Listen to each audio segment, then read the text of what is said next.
first thing is to really listen to our community and find out what is really important, where our values really lie. Sometimes we do butt up against the state, and there's very little that we can do about it. But we've got a great system of how to fight that in the beginning. So we've got a wonderful lobbyist that we work closely with to make sure that we know what's coming, and then have a lot of input in how that ends up rolling out. We have very close relationships with our local state House representatives and our local senator, state senator. So really just staying very involved and knowing what's coming at us helps us to really understand what we can change and what we can put into policy to best offset, or sometimes it's make the best out of what we've been dealt. And we have done that for the past 4 years, making sure that parents' voices are upheld and our community values are upheld. Thank you. Vicki. So, oh boy, bureaucracy of public education does play loud, certainly in our state, and how it impacts our local schools is not the first that's happened in the 30 years that I've been in the school district. My guide is always students first, and I will advocate for that no matter what. So as a school principal, we would oftentimes have mandates from the state and sometimes from the federal government, but most often from the state for additional paperwork or something that just really doesn't serve our kids or our community. So it's important for us to advocate, whether you're a teacher or a leader in the district, and certainly most importantly as a school board member. I will definitely be keeping up on, as I do now, what our state mandates are and how that impacts our local community. Thank you very much. Okay, we'll move on with the next question. And Will, you get to take up the next question. All right. Would you accept additional state funding if it's required, if it is required, the district to adopt policies that contradict local community values? That's a very good question. I'll never make these up, but good Lord. Sometimes, funding is very important as we go through it right now, whether it be for jobs or whether it be for education or curriculum or whatsoever. But if it goes against a moral or something that you believe in that's strong and it may not be best for our community, then sometimes you have to turn that down, unfortunately. So you figure out other revenues or ways around it. So if it was something that we didn't really believe in or didn't think was best for our kids, then no. I would say my vote would be no, not let's figure something else out. All right, thank you. Andrea, same question. Well, I think we've shown that we're doing pretty good with the money that we have, even though we're not getting any more from the state. So I think we've been pretty good stewards of the money that we have. And I actually think that when the local community invests in the school district, those dollars stay local, and then they don't go to the state, and the state doesn't have to then give them back to us. And so we do a better job of actually handling those dollars than the state does. No, I would not take dollars if there's strings attached, especially if it counteracts what we feel on a local level.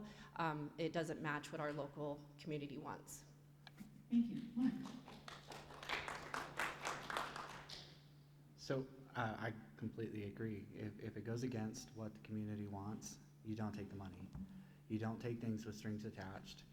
I've said this the entire campaign. I would never take money from anybody who wants me to do something.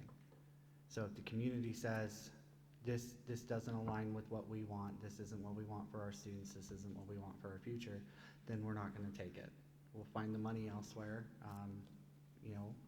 It's pretty simple. Thank you. Angela. So our job is really to represent this community. And so the first thing I would do is make sure that we reach out on this particular issue and find out, given our options, what our community wants. And then I absolutely would stand in the gap between what our community wants and taking funding that had strings attached to it and refuse that funding. Thank you. Vicki. My answer is not going to be any different than anyone else here. So additional funding with strings attached that does not support what we're doing in District 51 or in our local community is not something that I would accept. Thank you. And moving on, we'll Still got Oh, yeah, So Casey. Casey. I'm sorry. Casey, I'm sorry. That's okay. Just shoot me. You know, my last name used to start with W, and so I'm very used to being last and sometimes forgetting, so it's okay. Totally good. Now I'm a C, so now I'm at the beginning, which is great. So yeah, my answer is not going to be much different. The first thing I would do is to come to our community, call a community town hall or something along those lines to see where our community is on this and explain the whole process. Like, hey, this money would go to this. If we take it, then this is what's going to happen. And I think that's in the hands of our community. We are elected to represent the taxpayers and be good stewards of our taxpayers' dollars. So if that comes with making a hard decision of deciding, you know what, we can't take this money because it goes against Mesa County values, then I will support that because that's where I live. I live here in Mesa County with all of you fine folks, and that's what I've been elected to do. Thank you, Casey. Ruth, now. Sorry, before we get to the next question, we're having some feedback issues with the microphone. It's been suggested that we use 2 microphones in the front. So Mike, Angela, and Vicki, if they could share one microphone, and then Casey, Will, and Andrea could share the other microphone, please. Thank you.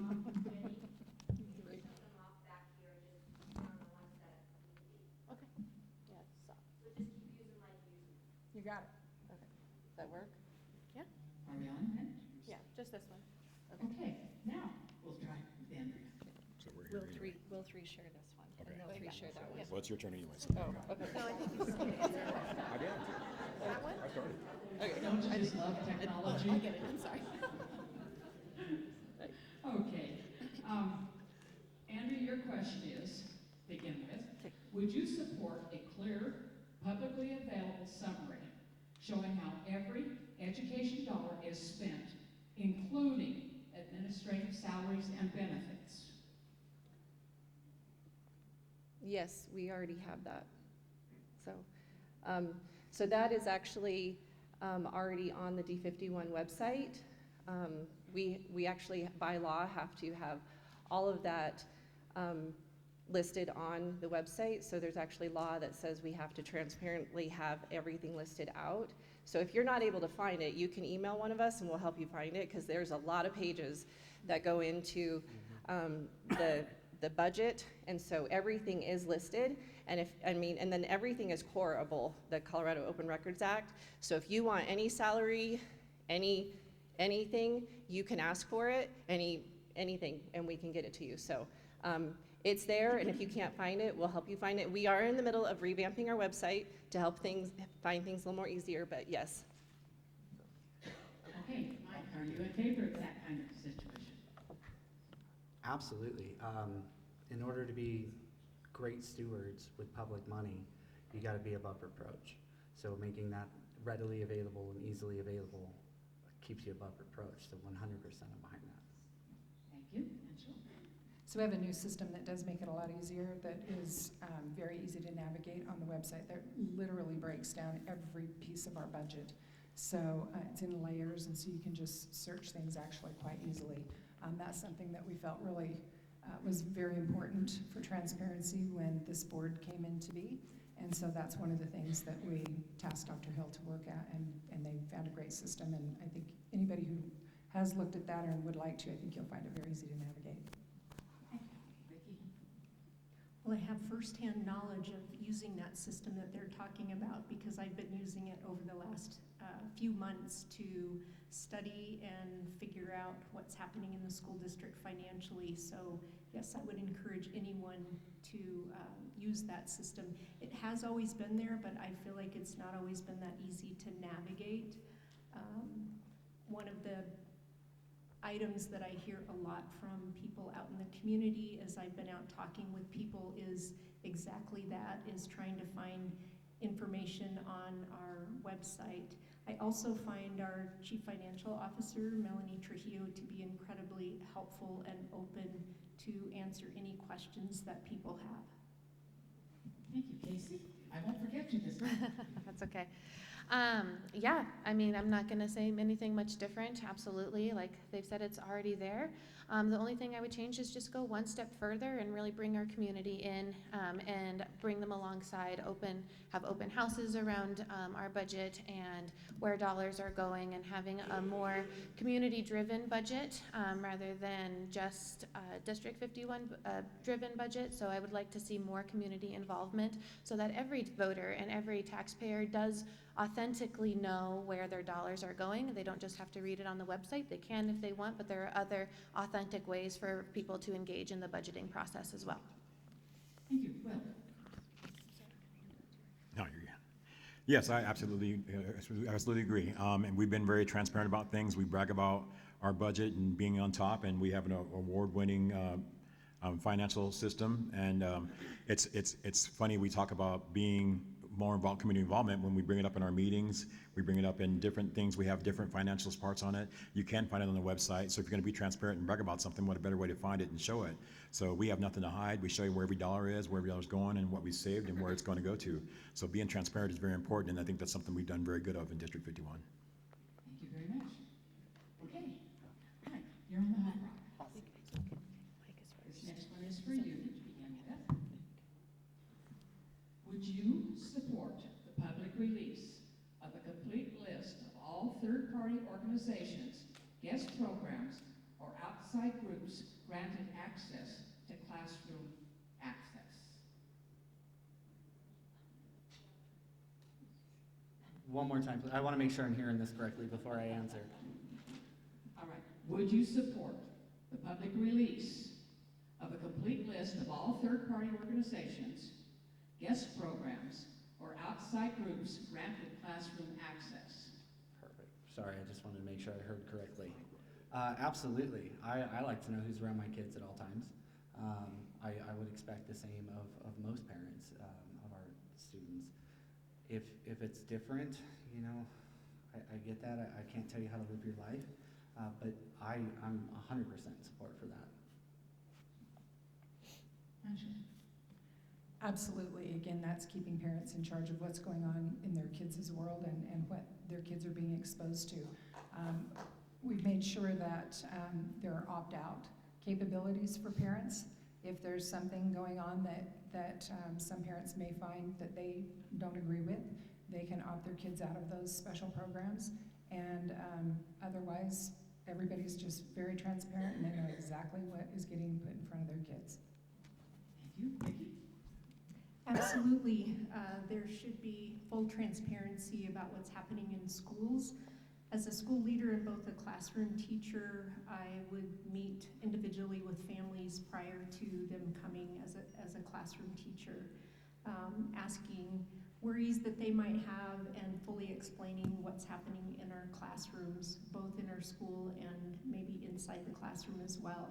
So this doesn't change any differently as a school board member. Parents should absolutely know what's happening in schools, and they should absolutely know who other third-party entities are there. Casey? Yeah, I don't have much to say other than, yes, I agree that our parents should know what's happening in our classrooms. As a classroom teacher, I often sent out newsletters and notifications to my parents whenever someone was coming into their classroom. And as my daughter